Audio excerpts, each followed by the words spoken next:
Hey everyone, it's been a while, so I hope you haven't missed me too much, but I'm gonna do a two-part series. Today I'm gonna do a tour of the warehouse, or I should say our storage units. And then the second part of this series I'm gonna announce for you guys at the end of this video. But first things first, let's do our thought of the day. So I actually got a package the other day on my front doorstep because I buy stuff too, from an Amazon delivery person. And this is what she left. It says, "Hello, wonderful. You are capable of amazing things. You got this. Kimberly from Amazon." So that's pretty cool. We will conclude with our thought on the thought of the day. But thank you, Kimberly, whoever you are, because that's pretty cool that you did that. So, what are we talking about today? We're talking about storage and space. So we're in this whole business of online retail, and so we need space to store our junk, as you can see behind me. And we need to be able to manage that space and manage the inventory within that space. And then, of course, how that space grows or shrinks over time also can have a direct impact on your business growth. And I think this is very important to understand because I actually had a very specific conversation with my wife about this, about how it's important to invest in space just as much as it is important to invest in inventory in this business. Why? Well, the best way to explain it is to compare it to my prior business, which was a service-based company. So that business made money how? We had technicians that would go out to our customers and they would perform a service at that place of business.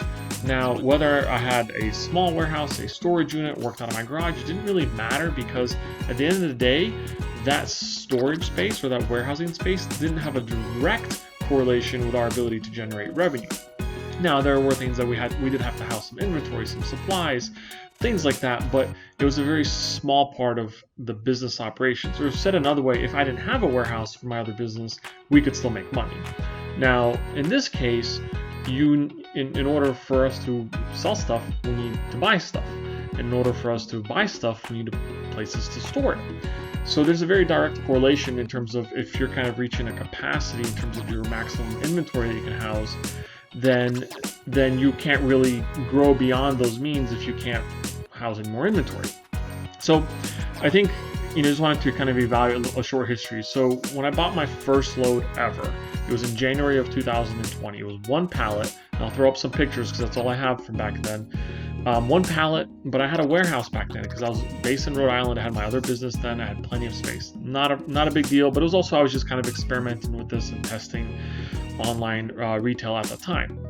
Then in about September of 2020, I started getting into this a little bit more full-time. I bought maybe another dozen or so pallets that I then ran out of my garage as well as my home office. So that started to kind of push on the limits of what we were capable of doing there. And if I have some pictures, I'll throw those in as well.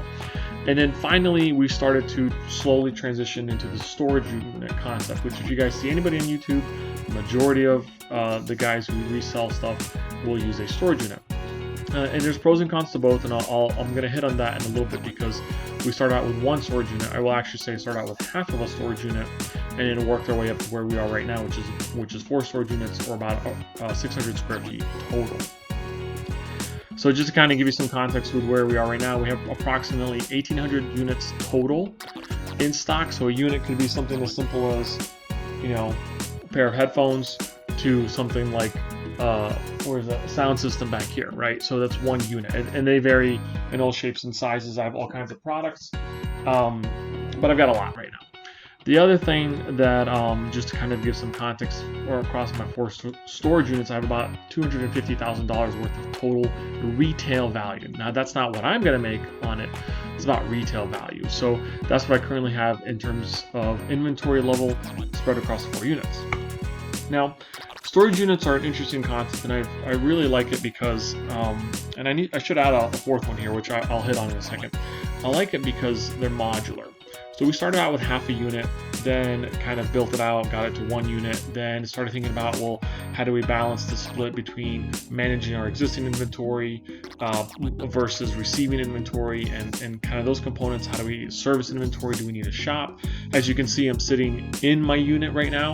Whereas if you guys look at some of my older videos, I used to sit at my office at home and I would come to the unit to do work here or just get inventory. So the fact that it's modular is very nice because you can kind of build it with you or build it down with you depending on what your needs are.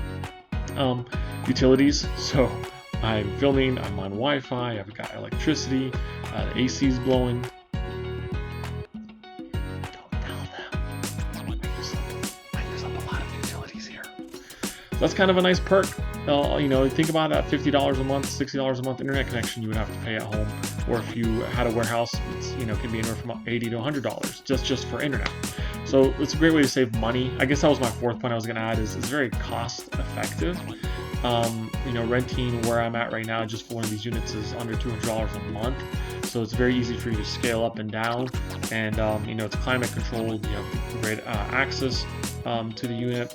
So I like some of those components. You know, utilities kind of ties into the fact that it's very low cost. Now, the next one, it's commercial. So when you're shipping stuff, you know, shipping it to a residential address, you know, creates, I shouldn't say problems, it just gets a little bit more challenging. Sometimes freight carriers will charge more money for delivery there, plus you got to deal with liftgate. It's a commercial address, which means that during business hours, there are staff here that can receive packages or loads on my behalf, which is a nice convenient little add-on. And so you kind of get that more professional approach to how you operate your storefront because it's a commercial location. The cons: it's modular. So I will say it's also a con because sometimes you need a lot of space and there may not be availability. Sometimes you need to work a little bit more with a kind of a wide open space, which are confined to storage unit location as well, which leads into logistics as well. So I'm on the 3rd floor right now of my unit. So when I receive a delivery, okay, so the driver has to drop it and leave. So when I receive a delivery, I have to go downstairs, I have to stop what I'm doing, I have to receive the delivery, I have to get a pallet jack, I have to pull it in, I have to take it to the elevator. Sometimes it doesn't fit on the elevator. Sometimes they stack the loads up to 8 or 9 feet high, but the clearance for the door is 6.5 feet just to get into the building. So I got to break the load down outside. Sometimes when I have 6 pallets, you're breaking down six different pallets outside. Sometimes it's raining, sometimes it's cold. So you got to deal with a lot of these kind of little tiny details, but when you kind of add it up and aggregate it, especially as I'm scaling a lot right now, it really starts to create a lot of logistical challenges. Sometimes you're not available to receive it, so who's going to receive it? How are they going to, get it up the elevator? Sometimes it gets stuck in the elevator, believe it or not. So it's just kind of really simple day-to-day operations on managing the storage units. It gets a little bit funky, in terms of how you manage that. So it is what it is. But overall, I think the pros definitely outweigh the cons if you're fairly small. So what I would like to do is I'm going to break away from this kind of streaming setup, and I'll have to edit and post. I'll just do a really quick tour, walk around. I want you guys to see what my space is. I'll explain how we have this set up. We have 4 units. What you're sitting in right now is essentially the office, where this is where we do a lot of our packaging, shipping, sales, and fulfillment, as well as any computer work. The computer's right here, right? So myself or my guys can come in here and do their work, print labels, test anything here as well. And of course, you can see some of the inventory behind me. My second unit, which is directly across from me, and I'll overlay the footage here in a minute.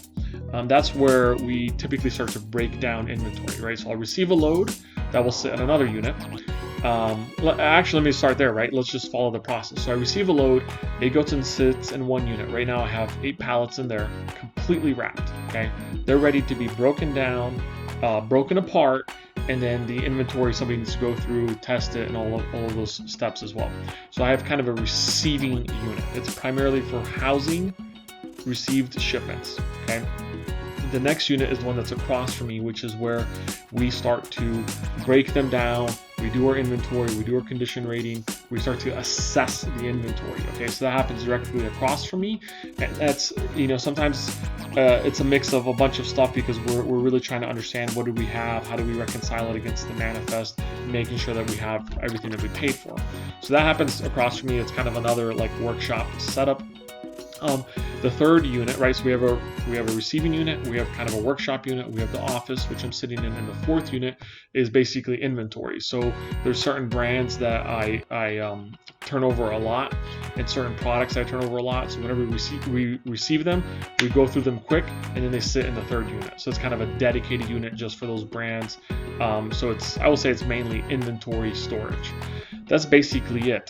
So I will overlay some of the footage in there so you guys can get a sense of what the layout is. It's very simple. But the big thing is what part 2 will be, is why I wanted to really do this video is, that's right, we're moving to a warehouse. So we started a lease in May. Got everything kind of set up in the office, and we'll be going through the moving process the remainder of this week. I would like to do a very simple video, a tour, if you will, of it empty. And then I also want to show kind of how I intend to set it up for workflow, because that's very important to me, because this setup currently, especially as I add inventory and I add people, it becomes incredibly inefficient. So I'm looking to kind of help adjust some of that in the new unit and the new warehouse.